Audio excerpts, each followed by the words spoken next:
Ladies and gentlemen, good evening. Welcome to my masterclass. Just a disclaimer, this session does not constitute any financial advice. If you need any financial advice, please contact any person who's registered with FSCA, that is Financial Sector Authority, Financial Sector Conduct Authority. All right. That out of the way, the house rules are, since we are few, it's gonna be easy to interact. If you have something to say, just raise your hand. I'll acknowledge you. If you have any question, I'll acknowledge you. I'll give you a chance to ask a question. Just to let you know, what we're gonna discuss in the session is just a foundation. Just a foundation. Remember, Rome was never built in one day. All right, so this is just going to be a foundation. We're going to have multiple sessions. I hope that the sessions won't be too many, of course. Some of them, we just squeeze them, make them a bit shorter, but we try to make sure that we cover most of the things. And for you, it's just to have to do your own homework, your own research, so that you get to the level that you want to get to. All right. So let's talk about some facts about being rich or being wealthy. There's only 1% in the entire world that is financially independent or rich or wealthy, so to say. And the other 99%, well, the other 4% is financially okay, so that they're able to live even after their retirement. But the rest of the population find themselves wanting, more especially during those times of retirement, and to be able to live the life that they want. And that's a very scary position to be in. So the background to this masterclass, what prompted this, of course, is the two-pot system that the government has signed into law, that as citizens or workers, you're allowed to withdraw a certain portion of your retirement. That is a very scary situation, as far as I see it, in a way that if you don't have enough pension fund or retirement fund and you start withdrawing from it, that is setting you up for a failure. So if you want to really withdraw from your pension fund, do thorough research, so that you don't find yourself in a situation whereby you're withdrawing because you have some debts there and there, and you want to close those debts, and then you're withdrawing from your pension fund. Remember, pension fund or provident fund, it is set to help a person during or beyond retirement. So if you start withdrawing from it now, you might find yourself being a person that has to be helped by the government. You'll have to go there and get a SASSA card. I don't think anyone really wants to find themselves in that position. Or do you? Do you want to find yourself there? I hope not. Anyway, that aside, if you really want to be, yes, I think you don't want to find yourself there. If you really want to be rich, there are a number of things that you need to do.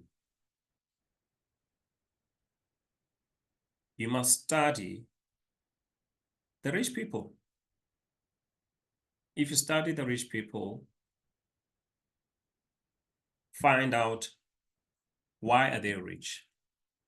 How did they get rich? What is their mindset? What actions do they do? How do they do things on a daily basis? You would find that there are common things that they do that makes them rich. So the first homework is to study people who are rich. Find out why they're rich. Most of them, they have written some books somewhere that you can read, find out what they did, how they did what they did, find out their mindset, find out their personalities and everything like that to be where they are, because being rich does not come by accident. Being rich is a science. It's nothing else but a science. And anyone can be rich if they follow the steps of how to get there.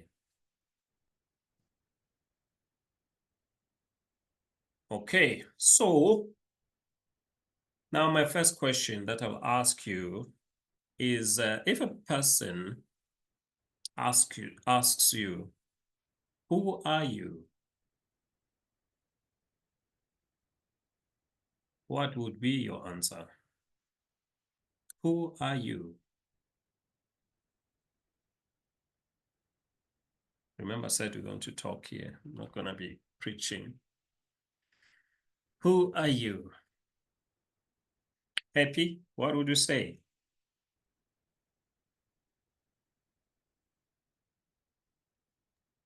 It seems like such an easy question, but it seems like it's gonna be a bit hard to answer. Who am I? Yes. Who are you? Oh, oh my gosh. Mm, who am I?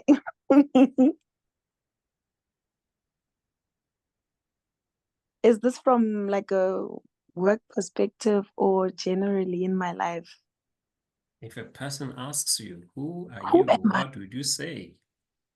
You, I think, I don't know, maybe if Noctula answers, maybe she'll give a better. Hi, happy young Suel.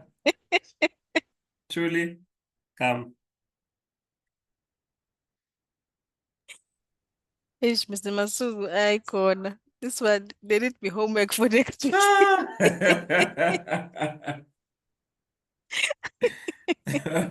Because I'll go write a paragraph. no, I want a sentence. I don't even want a paragraph. Just give me one sentence. Who are you? I thought I was a go-getter, but seeing at where I am in my life right now, I think I was fooling myself. But I would like to believe that uh given an opportunity, I would really push myself hard All right. to change my Let, let me circumstances. let Yeah. me let me clarify this question a bit. If we have to take away the fact that you are black, you are female, remove your gender, we remove your race, we remove your occupation, and someone asks you, who are you? What would you say? Remove your religion. What would you say? Mitana. Tana put. Are you there now? Are you home now?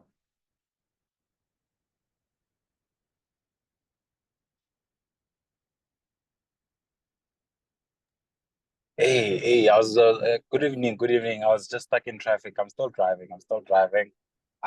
Close though. I'm close. Yeah, but I'll be there in you can answer the question though.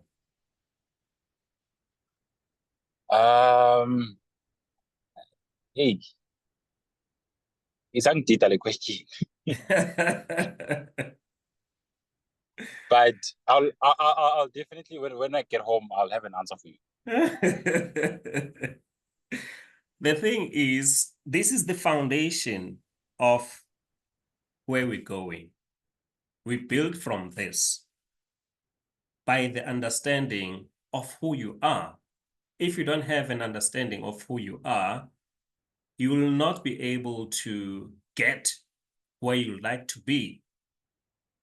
This is the foundation. If you understand exactly who you are, you'll be able to operate in a way that is so efficient, is so high up there, because you understand who you are. Okay, let me take you out of your misery.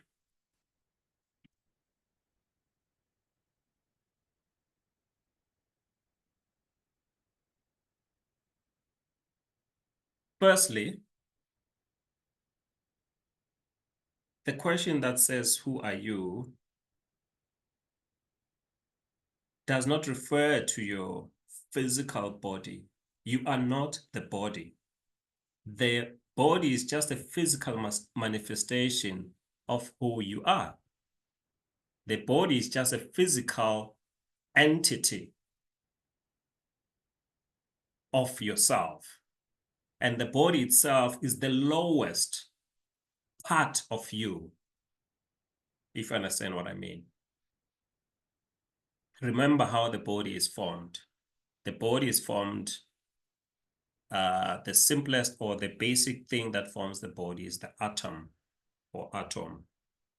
And the body, the atom makes chemicals, molecules, or molecules form chemicals, and chemicals form cells, and cells form the tissues, and the tissues form the organs, and the organs makes systems of the body, and then you get this physical being that we call the body.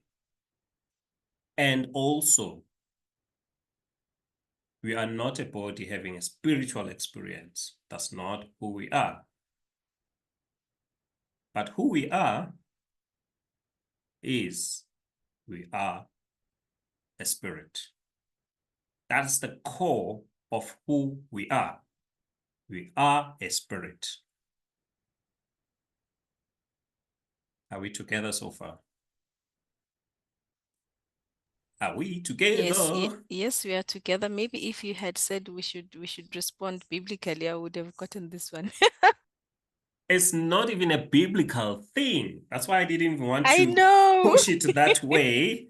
That is why I said, remove the religion, remove who, whether you are a black person, you are a female, you are a CEO of a big organization, remove all of that. Remove the body. The only thing that gets left is the spirit, which is who you are. All right, class. So you can say this after me. I'm a spirit living in a body. I'm a spirit living in a body. I am a spirit living in a body. I'm having a physical experience on this earth. So if you understand that, then everything else gets into perspective. If you understand that we are a spirit, we are a spirit. The body has the brain, has senses, 5 senses, so sense of smell, sense of touch, sense of hearing, sense of seeing, sense of taste. That's the body. And with the body, as I said, it's a manifestation of who you are. It's because the spirit itself controls the body, but it controls the body through the mind, because the body cannot function on its own without the mind. Are we together so far? The spirit controls we the are. body through the mind. So as a spirit, we come from the same source. That's very important. We come from the same source. Therefore, if we come from the same source, it means we are one spirit because we come from the same source. It's just like having a tree of apples. If you find 50 apples on the table, but they come from that one tree. So when you see this apple, this one apple on the table, it still belongs to that tree. And you see another apple sitting there, it still belongs to that tree because they come from the same source. So as a people, as we are spirit, we come from the same source. It's important that we understand that. So therefore, it means as a spirit, we are one. We may be in different physical bodies, but as a spirit, we are one because the source is one. There is one source, therefore, it makes us to be one as a spirit, irrespective of the number of bodies we find ourselves in. The different bodies makes us to experience the physical life differently because of other factors that will come to a bit later.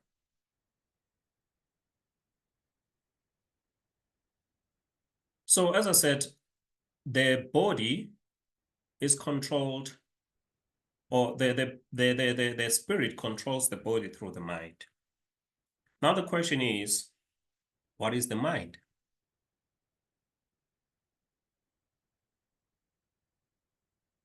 What is the mind? Who can tell me? What is the mind? It's the CPU. That's very nice. Mm-hmm. Abanye bathini? What is the mind?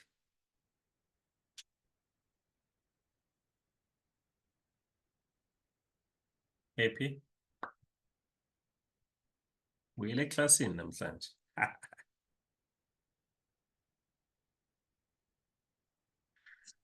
What is the mind? I'm also asking myself the same question. What is the mind? Okay. The mind, a lot of people confuse the mind with the brain. The mind is not the brain, but the mind is the action of the brain. The mind you can't see, you can't touch, is that substance of the brain, or is the activity of the brain that you can't even see, that you can't touch, you can't feel or touch, you know, because the mind itself is not a tangible thing. It's a what? It's a spiritual thing. The mind is a spiritual thing. Know that thoughts are spiritual. You can't see them, you can't touch them, you can't do anything with them. Even if I'm sitting here and I'm thinking, you can't even see what I'm thinking about. So the mind is that part of ourselves through the activity of the brain. The mind is like a garden. A garden, you plant seeds, and the seeds will grow. But now it depends on how this garden is. If you plant apple seeds, you expect to reap apples. If you plant banana seeds, you expect to reap bananas. But now, if you don't plant anything in the garden, but now you see other things growing in the garden, the question is, where are these things coming from? Because you didn't plant them. So the mind works like this. If you don't plant anything constructive in your mind, anything else that you didn't plant will grow. Weeds grow anywhere and everywhere, whether you plant them or you don't plant them. And they don't need any motivation to grow, they will grow. So we have to guard this garden called our minds. We have to understand what goes into our minds. We cannot just leave our minds and hope that good things will grow without planting them and without uprooting what we don't need in this garden. It becomes important that we make sure that whatever is in the garden is what we planted. Anything else should be uprooted. It's weeds that have found place in the garden. So we have to live our lives in a way that whatever we think about, whatever we put in our mind, we understand. We have control over. If you don't control your mind, it will control you, because weeds would have grown in this garden called your mind, and other things that you probably did not desire will come up in this garden. So it becomes important that we have this awareness of what goes into our minds. So this calls for being aware, and awareness is necessary. So necessary because we are where we are because of the things that were planted in our minds. For instance, a person from birth gets all the teachings from their parents, from their teachers, from their preachers, from the environment they live in. And all these things get into the mind of a young child who's less than 7 years old. And this young mind takes up everything. From the age of 0 to 7, the mind is so wide open. It takes everything. And whatever it takes, it becomes a program. For instance, you teach a child how to brush their teeth, it becomes a program. Even now, when you go to a bathroom, you take a toothbrush, you don't think about how you have to brush your teeth. It happens automatically because it has become a program. And everything else that we do is a program. Now, the question is, the programs that run in our minds, are they to our benefit, or they are not in our benefit? Because the way the system is set up, we have been set up to be poor.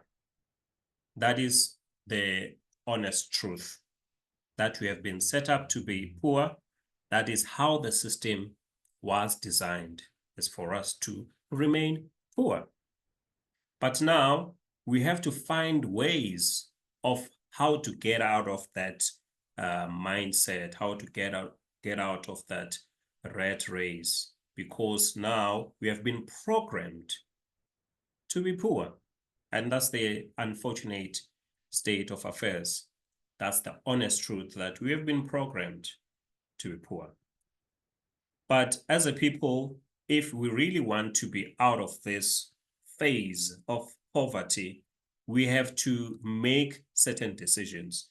We have to change certain things in our lives. We have to change how we think, how we do things, so that we are out of this misery called poverty.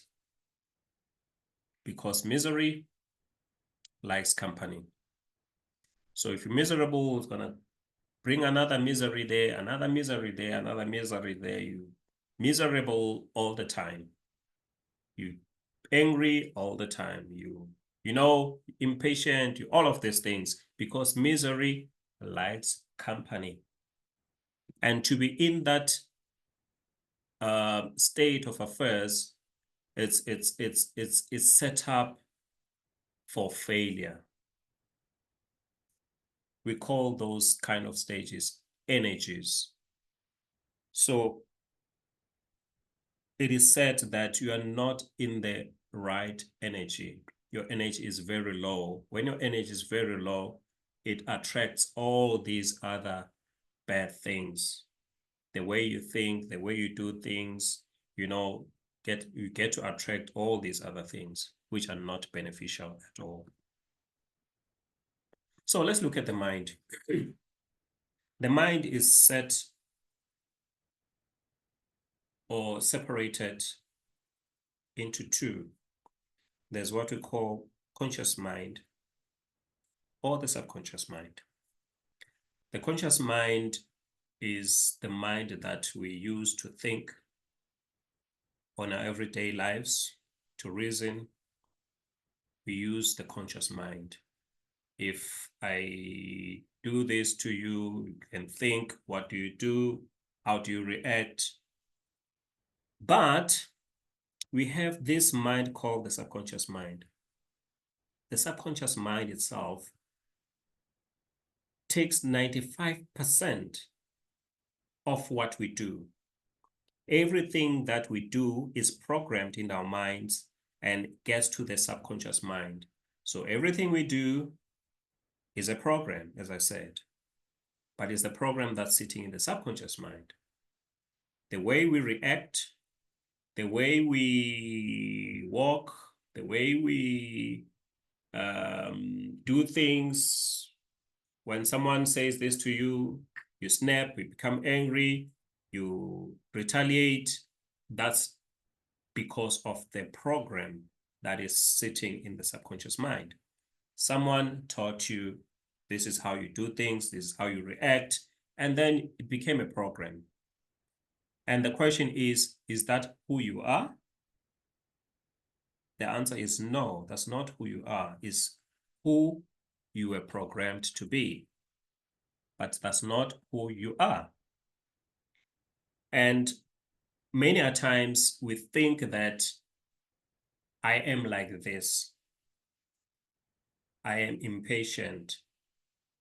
Don't do this thing to me. I'm very impatient. I'm a late comer. I can't wake up early. I am forgetful. I am, all these I am things that we give ourselves is because of the programming. It's not who we are.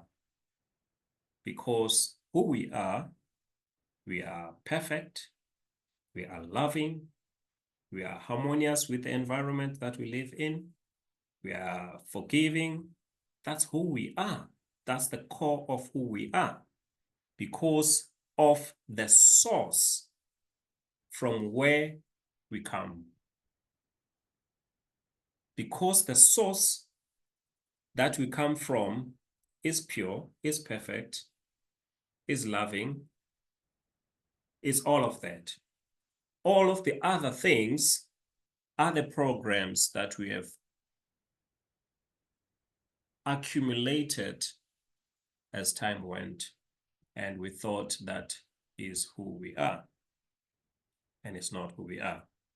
So we have this subconscious mind that has all these other programs that we need to sort of unlearn and relearn new habits. Habits that are going to be beneficial for us. Are we still together? Any questions? Any questions?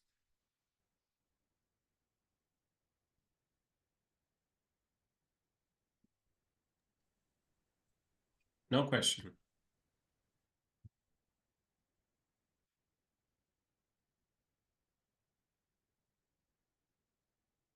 Okay. So, as I was saying, it is important that we pay attention of what we're thinking about. That's the first step.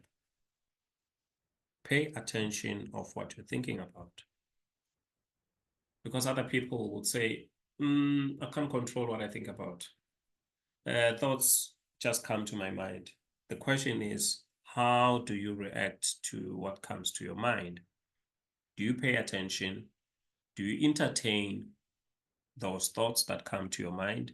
Because it is important that if those thoughts are not beneficial, if are not good thoughts, you have to reject them and entertain good thoughts that come to the mind. So it becomes important that you pay attention of what you think about. Observe those thoughts. Don't just see them and not do anything about them. You must look at them, observe them. Negative thoughts may come. You have just to reframe those thoughts. For instance, if you are working on something and you find it difficult, don't tell yourself it's difficult. This thing is difficult. Because by so doing, you are creating difficulty. You are enforcing difficulty, because whatever you think about, you create. Whatever you say, you create. Remember, the source from which you come is a powerful source. Your word is a creative word. So if you say this thing is difficult, you are making it difficult. You have created difficulty for yourself. So reframing your thoughts would say, I'm just having some challenges with this thing, but I know there is a solution. So you have changed the whole thing in the way you look at it. You don't put difficulty in front of it, but you are reframing your thoughts so that they see positive always on everything that's happening around you. Are we together? So always feed your mind with the right things. Always feed your mind with the right things. The other thing is you should have a spirit of gratitude. Spirit of gratitude says, I'm thankful. I'm thankful. And being thankful, it sets you up to receive other things, because the right way, but we'll talk about praying later. The right way to pray is not to say, I want money. That is not the right way to pray. But you have to have the spirit of gratitude, because who you are, remember, it's important to always understand who you are. Who you are from the source, that is the creator. The creator that is has created you, has given you everything that you will need on this planet Earth. There is abundance of everything. We are unable to reach these things because of the other programs that are running in our mind, because we have been taught about scarcity. Scarcity has been programmed in your mind that there is less of this, there is less of this, when there is abundance of everything. Even the earth that we live in is so big, and we've been told that we are overpopulated and whatever, resources are running low, and there is nothing like that. That's absolutely nonsense. So always know that you become what you think about. You become what you think about. So if you think about being a failure, you become a failure. If you think about being a successful person, you become a successful person. Whatever you put your focus on grows.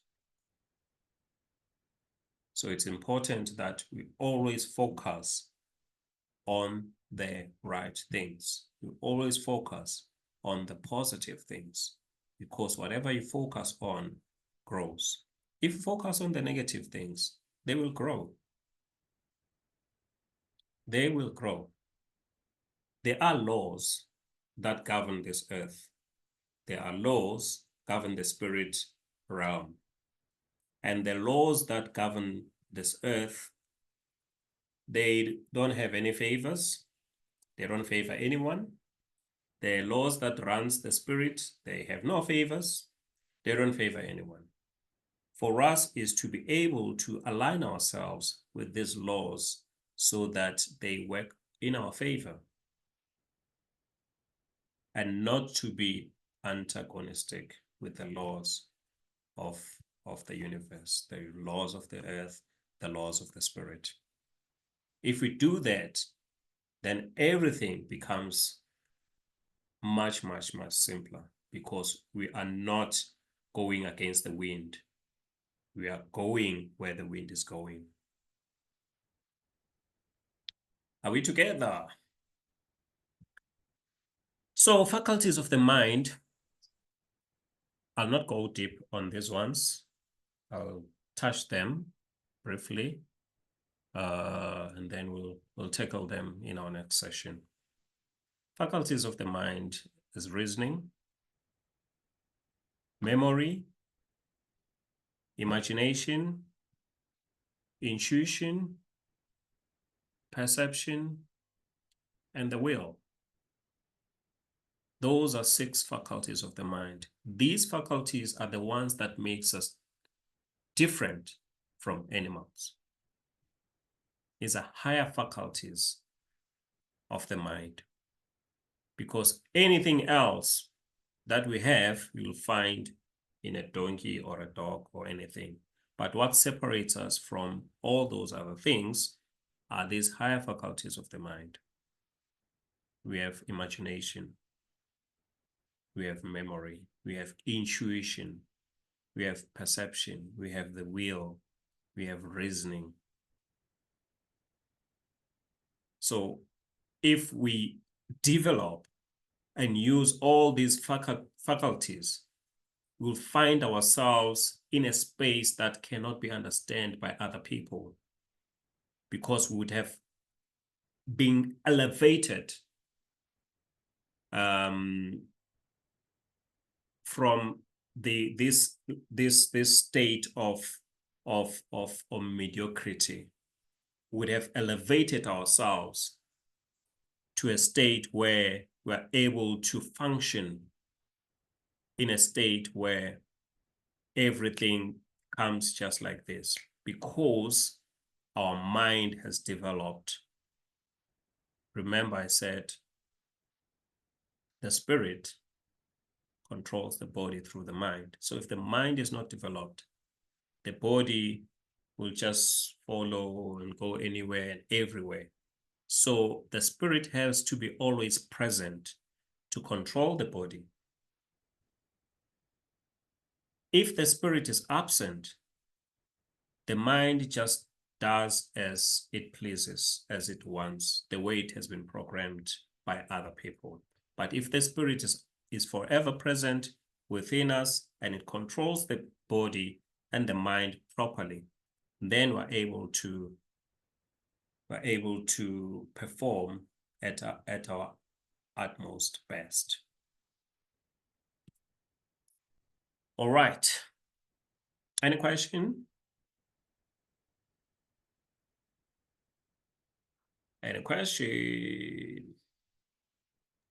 All right. I'm glad that these sessions are recorded so that one gets a chance to go through this profound information. Yes, yes.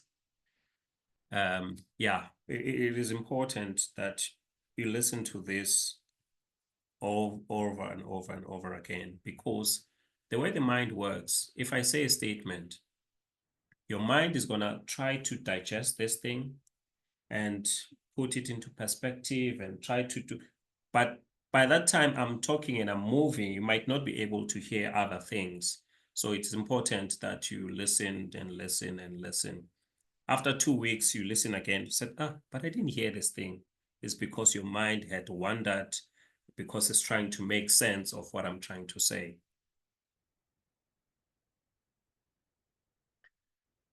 So why do people have money problems?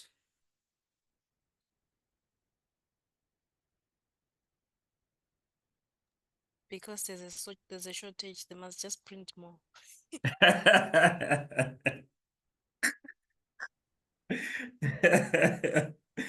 They must just print more money, man. Yeah, I agree with you. They must just print more, just give it to us. Yes. Okay. Well, Yeah. I think it's because of the lack of discipline Mm-hmm. when they do have, or let me say, the lack of financial education and financial management. Mm-hmm. As you say, we're running on a program that has been fed to us. Mm. The program is to make us, like slave at the bottom and not really like rise to the top where we're able to know about money. Mm-hmm. Like another question could be like, what is money? As she said, it's just printed, but not understanding how to attract it and how to make it, and even worse, how to manage it is the main reason that I think people have financial problems. Okay, yeah, spot on. As I said, we are programmed to be poor. It's not God's idea or design for anyone to be poor. We are created to thrive, created to be happy, successful, and have a great experience on this planet Earth. So the problem of being programmed to be poor is the one that keeps us in this state. It's because other people have decided that other people must work for other people, and therefore they enjoy all the benefits. It's the 20% enjoying all the 80% of the resources, and the resources, the 80% working for the 20%. That's not really balancing properly. So it's important that we understand that there are just enough resources for everybody. We can all be happy and live a good life. But now they're great gatekeepers of the system. They want to make sure that the status quo remains, so that we remain as we are, so that the few people enjoy all the benefits. And it shouldn't be like that. So as I said, that we are programmed from birth to mostly like age 7. There, the mind is open, it takes everything. And after that, you run through a program. There's a group of people called the Jesus. Those people understood the philosophy, and they have a saying that says, give me a boy until he's 7 and I'll show you a man. It's because they understood that at that tender age, that is where you build a person. After that, they were running through a program. And to now reprogram, remember, it took you a lifetime. If you are 40, it took you 40 years to be where you are. A lot of programs have been programmed in your mind, have been reinforced time and time and again. If you're 30, it took you 30 years. If you're 20, it took 20 years to be where you are. That's why you operate the way you are. And those programs have been reinforced every time. So now to reverse or reprogram yourself, you have to be mindful. You have to be aware. You have to be present all the time to make sure that certain things need to fall off this wagon. You're not gonna take them anymore with you. You're gonna remove them. You remove them by taking new habits. You cannot just say, I'm gonna remove this trait of mine that is not beneficial. The way you do it, you start new traits, new habits. If you do that, those old habits will fall off gradually, until you are able to now perform at your highest peak. You said we don't understand what money is. Money itself is energy. Money is energy. You can't touch it. What you see in this physical form is a representation of what money is. It's not the actual money. I'm not sure if you understand. What you have in your pocket is just a manifestation of the energy that is within you. It manifests itself in that form of the paper that's in your pocket. So if you raise your energy, you attract more of this energy called money. But now the problem is some of our actions are pushing this money away. Some of our actions make us not to receive this money.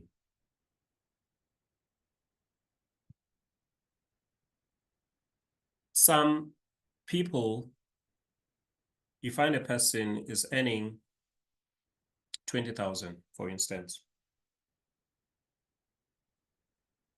And then when they start working, I have a lot of money, I'm earning a lot of money. 2 months down the line, they feel now this money is not enough. Because they've been programmed to spend everything they have.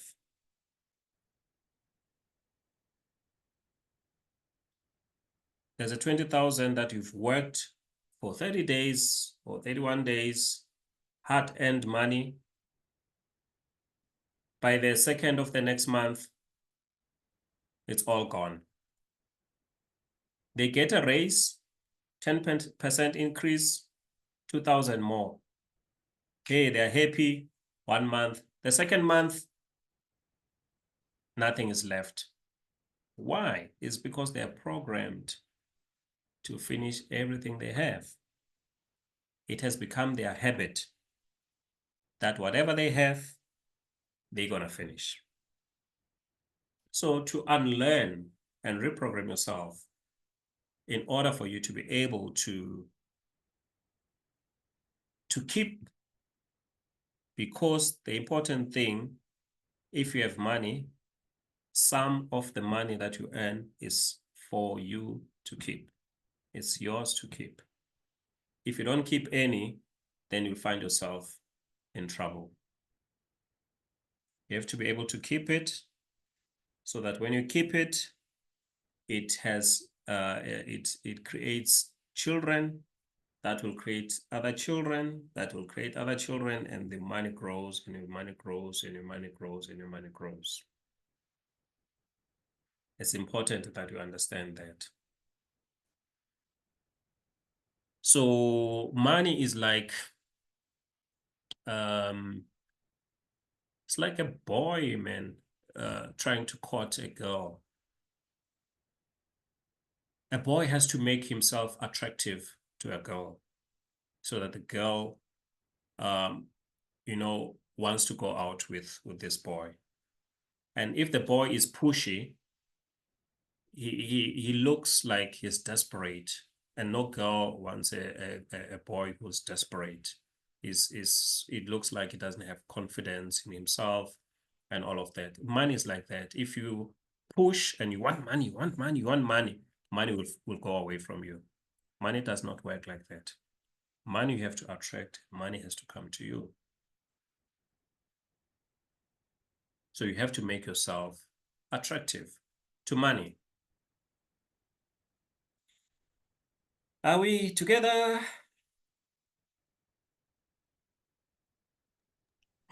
Yes, sir. Yes, we are. Loud and clear. Okay. So what is important is the beliefs that we have in our mind. Remember, I said we are programmed. So whatever you programmed with, it creates a belief within you. It gets hard-coded in your mind.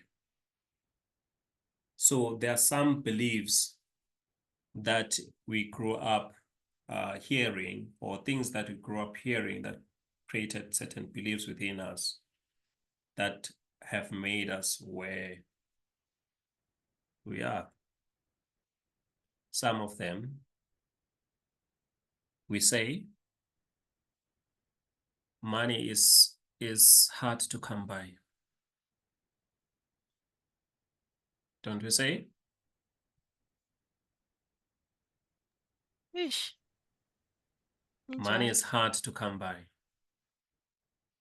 You work hard for the money. Other people sing, I work hard for the money. I work hard for the money. And True. we shouldn't be really working hard for the money. We should be working smart, working good, and the money should just come. Just come. There's also a belief, more especially in the Christian fraternity, money is the root of all evil. I always say it's the lack of it. The lack of money. Yes. The Christians will tell you that's what Paul said. But actually, Paul said the love of money, Yes, is the root of all evil. But I don't even think that is quite true. We have to sort of assess what was happening during that time when he said that. Yes, if you love money to the exclusivity of everything else, then it becomes your God. But you have to love money. Loving money is not a bad thing, because money, you have to love it so that it comes to you. If you hate it, how will it come to you? Who comes to you that you hate? No one. But if you love a sorry to person, disturb. I think a translation from Paul is greed. It's just another translation. Wuti igreed yemali. yes. Thank you. So I'm saying the love of money. If you love money to, in the way that there's anything else does not exist, then that's a problem. That is a problem. You shouldn't love money in that way. You should be able to receive money. You should be able to give money. Money is what we call a currency. It has to flow. You have to be able to receive. You have to be able to use it and do the things you love. And it has to come back. It has to flow. And you should not also hoard money. When you receive money, you want to keep everything that you have and you can't use it. You live on a porridge and cabbage every day and say, I'm saving money. That's not how we should live in the name of saving money. In that way, you feel like there is lack of money, so you want to hold on to everything that you have. And that's not how money works. Money energy does not work like that. Money energy works in a way that you become free and know that money comes and comes in abundance because there's abundance of it. So it comes and flows easily from and out of you. The other one, people say when you're rich, or rich people are evil. That's a belief. If you say rich people are evil, and at the same time, you don't want to be evil, if you don't want to be evil, money is not going to come to you because you've believed that rich people are evil. So if you have that belief, you are chasing away money. Others say money changes people. Money does not change anyone. It actually magnifies who you are. If you are a bad person and money comes to you, your evilness will just come to you, will just show because you have money. It's not like money has changed you. Money does not change anyone.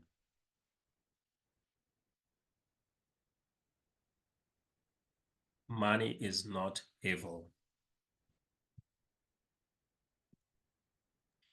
Can I just share a belief that has been programmed into me as well? Mm-hmm.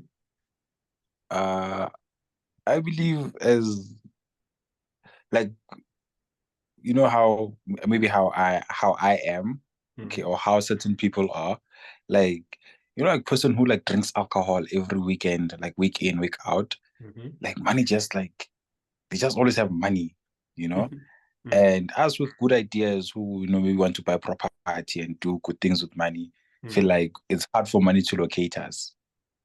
And then those who like, yeah, boy, I blew it, they just get money. I think I need to work on that. Yeah, definitely. Definitely. Yeah, boy, I blew it. They make this, or they create this connotation that says when you have money, a lot of money is gonna all go away. And which is really a bad thing.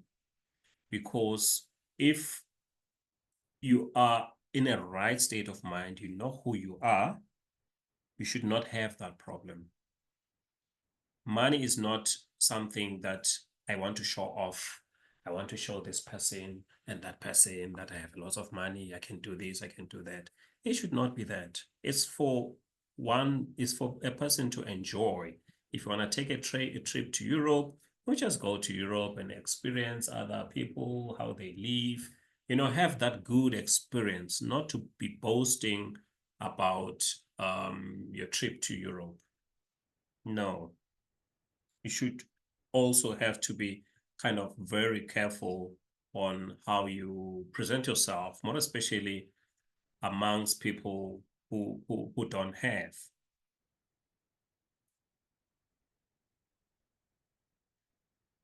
Yeah, and the other one is more especially also in the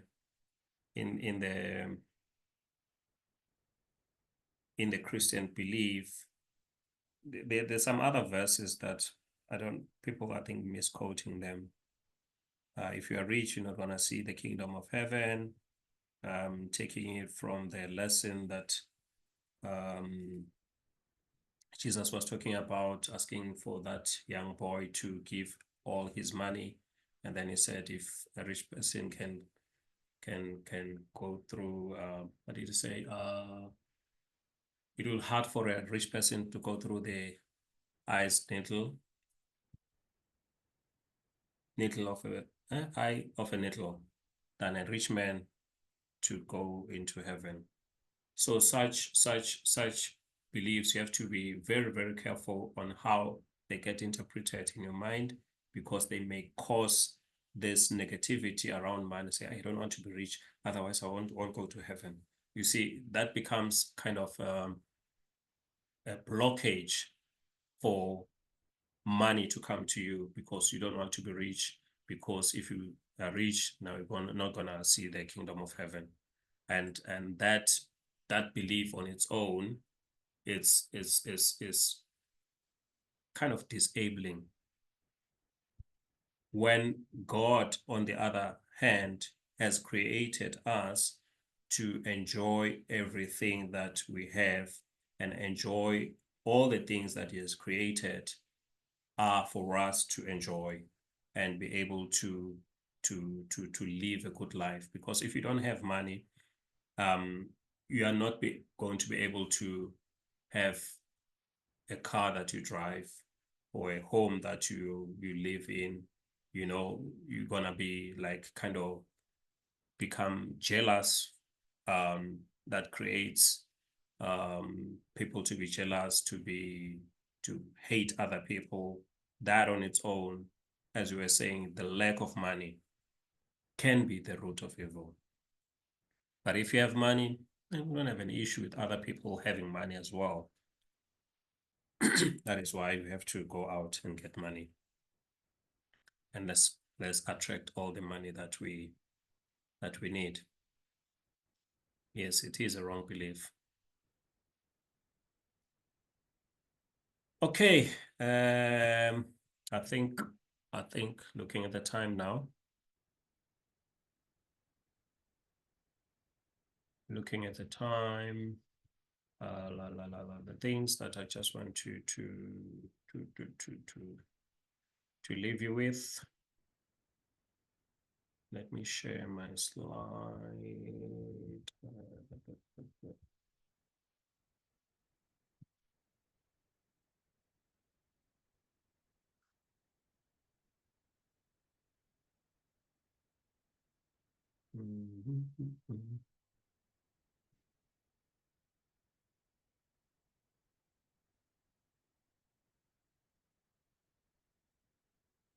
Okay.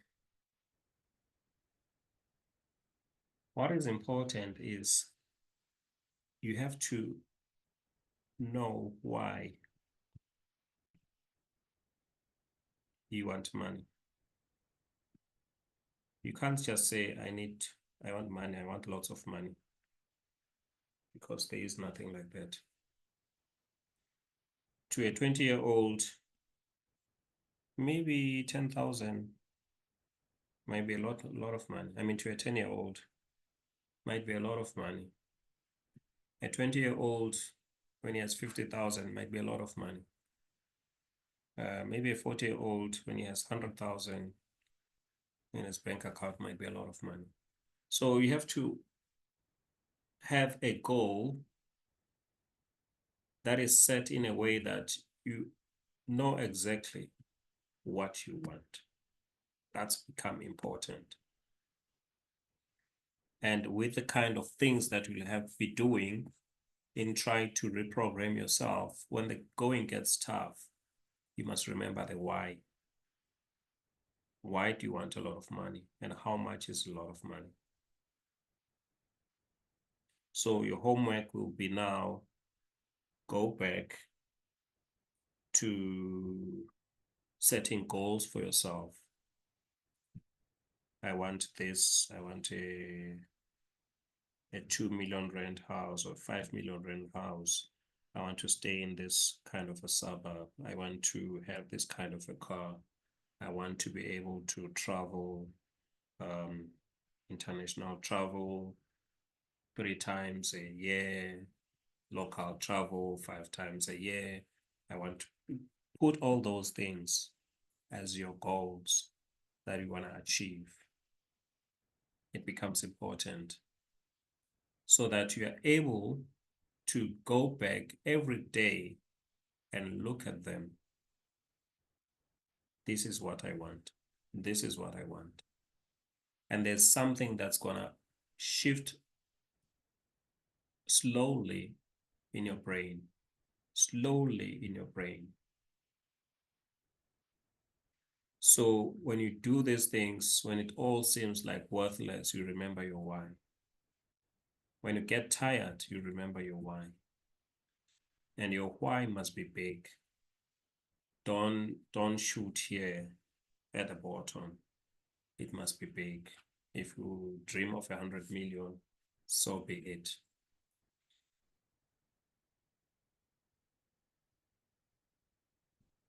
And your why must be really something you would really like to have. Your why must be magnetic, must be attracting you to this thing that you want wholeheartedly. It's important. And as you set up your goals, you might have big goals, but break them down, because the goals that you should be setting are SMART goals. Specific. As I say, don't say I want lots of money. We're not saying anything. Remember, here, you're talking to yourself. You're talking to the creator within you. So the creator within you has a duty, is duty bound to give you what you want.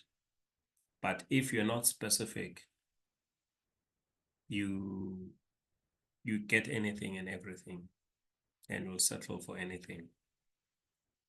Your goals must be measurable. As I say, if you're saying, I want 100 million, you can measure by this age or by this time. You can measure, must be attainable or achievable. And your goal must be relevant and it's time bound.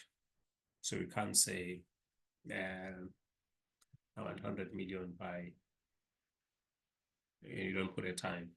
It will come when you are only 70 years old, but you would have lived so a scrappy life in between. So make sure that your goals are time bound as well. So have a commitment. There's a 1 month goal. Must be committed to doing the things that we need to do and be consistent. If you're going to be waking up early in the morning, maybe you're studying, do that consistently and be focused. If you set up or set aside time to do certain things, you must focus on that thing without moving. If you slip off a little bit, don't be hard on yourself. Just come back, restart again, and do what you need to do. Be relentless. Don't just do things for the sake of doing it. No. Be disciplined. Being disciplined, this separates the achievers from the non-achievers. This separates the achievers from the non-achievers. Every person who has achieved something has been committed, has been consistent, has been focused, has been relentless, and has been disciplined. That's one. These are the traits of a person who wants to achieve more.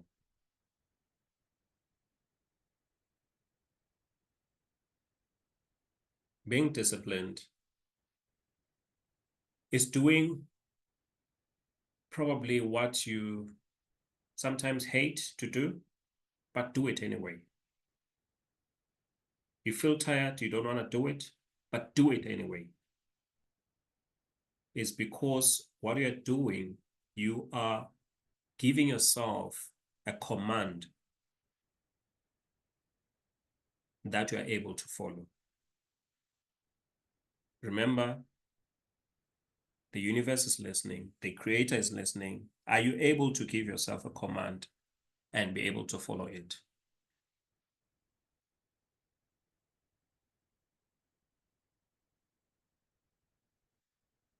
So decide what you want to do. What separates us from other species is our imagination. You have to imagine yourself having received what you desire.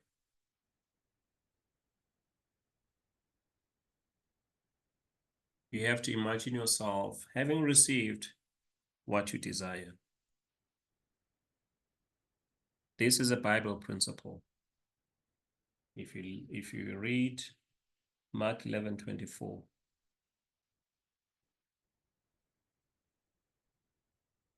you'd understand. Pray as though we have received it. Believe that you have received it. As you believe, so shall it be done unto you. You have to believe. You decide. You believe you have it. You imagine yourself having it. Feel that you have it. Feel it within you. Be committed.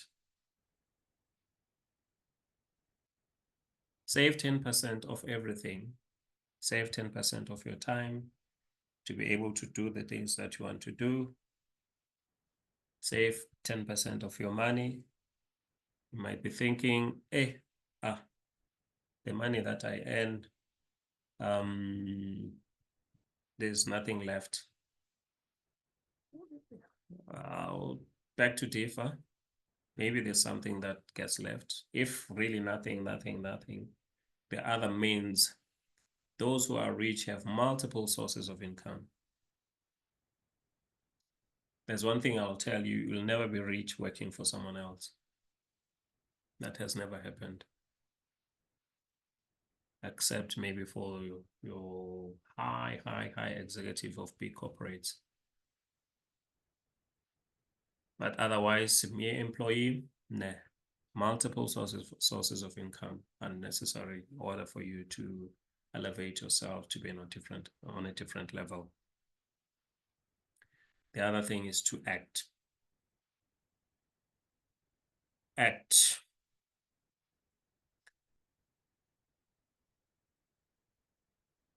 Action is important. If you decide and you don't act, then something won't move.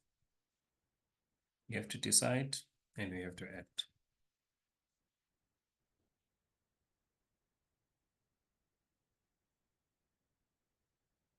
Five things to reprogram your mind.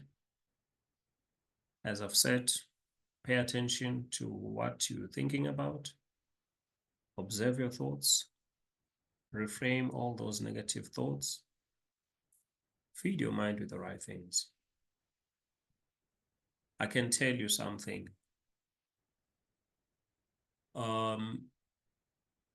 As for me, since 2018, I've never paid my DSTV subscription for a simple reason that television steals your time.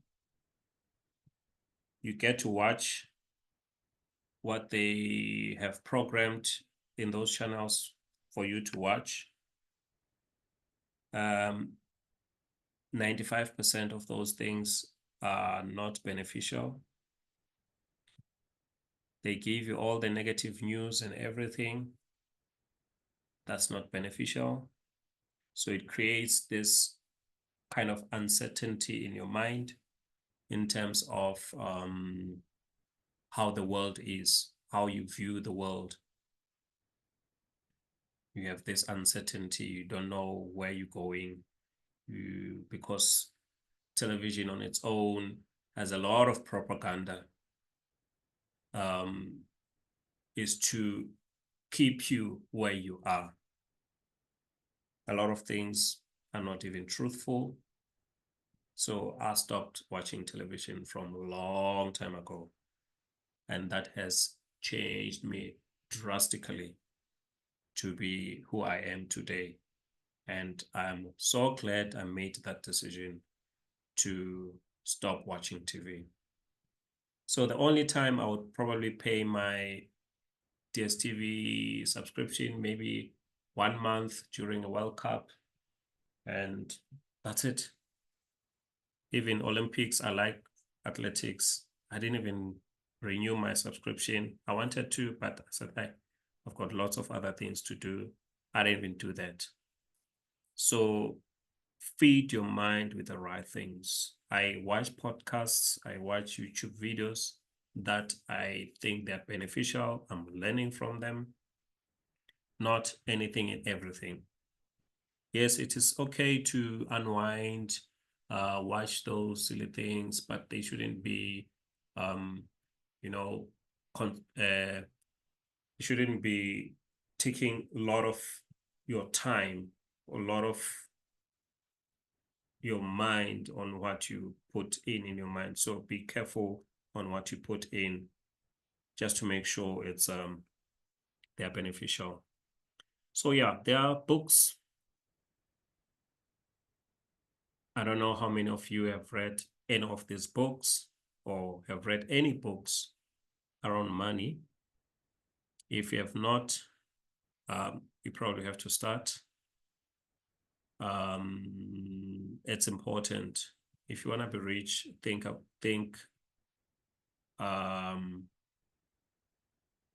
how rich people think, act the way they act. You'll get there yourself. The science of getting rich. As I said, getting rich is a science. It is a science, nothing else. There's a formula. It's not a very hard formula. If you do the things that the rich people do and you do them right, you'll get rich. Rich Dad Poor Dad, book by Robert Kiyosaki, is a very, very old book. It's talking mostly about his father was poor and he had a friend who had a rich dad. And then that's where he realized that other people are rich. And then he learned, he wanted to understand why they rich. And then he wanted to understand why they poor in their own home. And that shifted his thinking, and something shifted in his mind. And he vowed not to be poor again. So he learned from the rich dad on how to be rich, and he became rich. Yes, bro. I'd like to give like a brief overview of Think and Grow Rich. It's the book that I've read. Oh, okay, that's good. Go ahead. Okay, so Think and Grow Rich is written by Napoleon Hill. He was, okay, let me just say the author of the book. He studied over, I forgot the number, but all the richest people in America and how they became successful. He had a mentor, Mr. Carnegie, one of the biggest manufacturers of steel in America. So he spent time with him, and even who's the guy who invented the light bulb? Anderson. Thomas. Hey, Thomas. Yes. Thomas who, and Mr. Bonds as well. So he spent a lot of time with all these successful people, saving us time because we can't just go to Mtsepe and go relax with him and he tells us what he did. So there he lists a whole lot of principles on desire, the law of attraction, the selection of the correct mate, and even the great presidents. He mentions a few in the book. Yeah, it's a very good book. Somebody is coming in at this time. Okay. You'll find us concluding. Miss Entlapo, good evening. you're still connecting. Yes, yeah, you're spot on there. It's a very, very good book. And there's Bob Proctor as well, Born Rich. There is explaining that we are born rich. We just become poor by design of other people, but from our birth, we are born rich. It's a very good book. You can even download this one as a PDF from his website. Yeah. The Richest Man in Babylon. I recommend this book. You read it, you'll understand how Babylon get the riches and how they managed to be the richest in the world at the time. From trash man to cash man, a guy from nothing to something. So here, this guy shows you that not everybody who's rich got their riches from their fathers and stuff like that. He was just a trash man, a janitor, and he became one of the richest people in America. The secrets of a millionaire mind. It's important that we understand, as I said, how a millionaire thinks, what they think about, how they think, how they do things. And T half acre there just shows you how millionaires think, and yeah, the way they do things.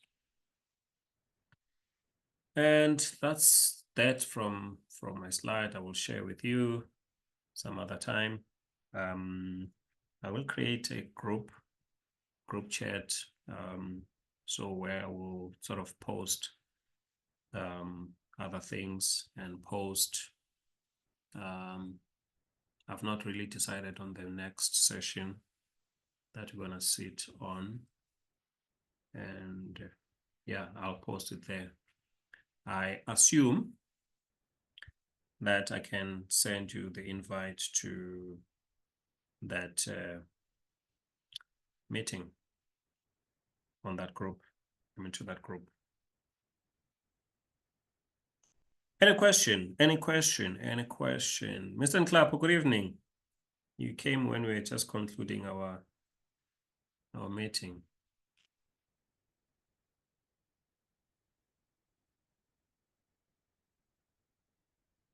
Are you there?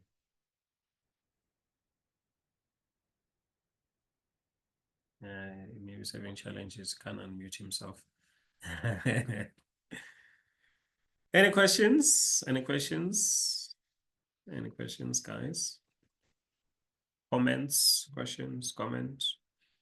I don't have questions, just to say I enjoyed the session, and I believe it's a start of a different journey, because you said in order for you to change the old things you used to do, you need to do new things. So for me, this is something new.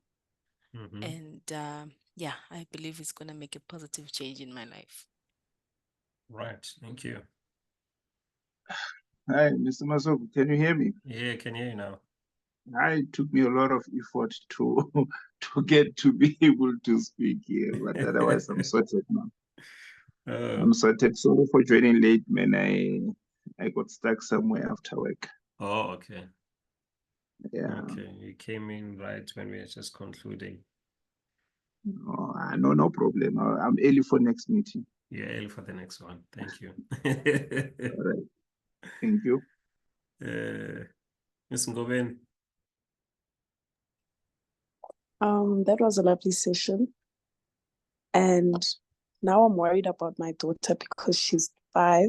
and we talked about, how the mind is programmed when you are young. So I've got like 2 years to go. So I need to make a lot of choices.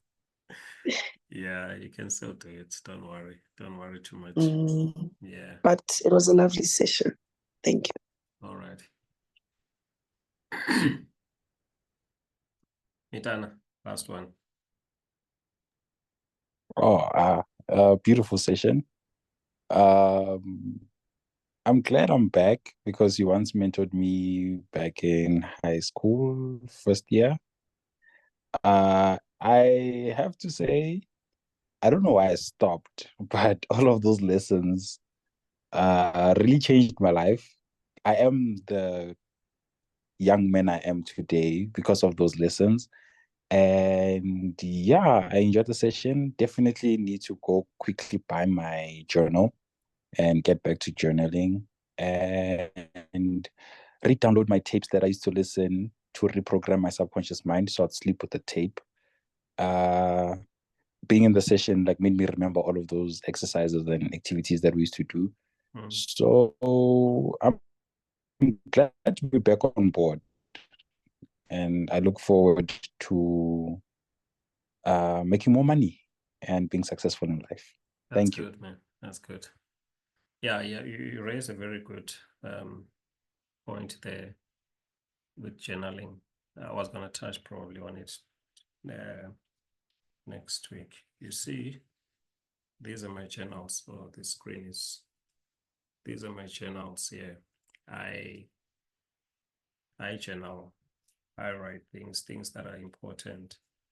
I do write them down so that I can be able to go back to them, reread them, reinforce them in my mind. It's important.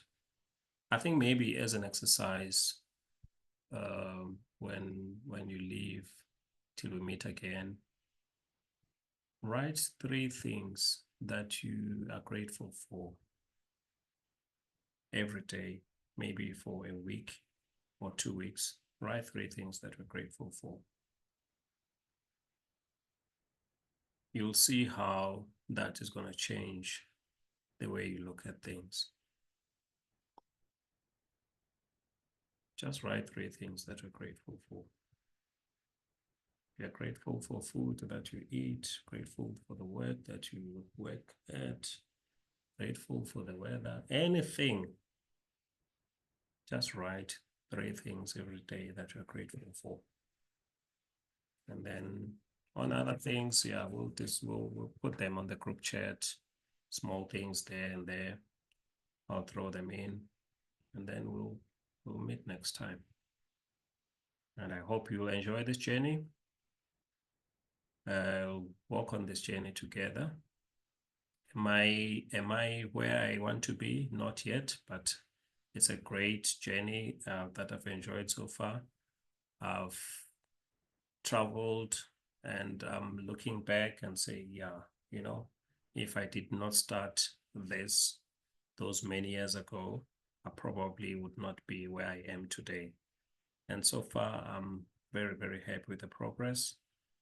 There are a number of things that I'm doing just to improve myself. I'm a member of Toastmasters. For those who don't know Toastmasters, it's a program where sort of you get trained to be a speaker, a good speaker or public speaker, to communicate better, to be in leadership, basically. So those are some of the things I do outside of work just to improve myself, outside of reading and watching podcasts and stuff like that will make me to be a greater person. I also have a mentor.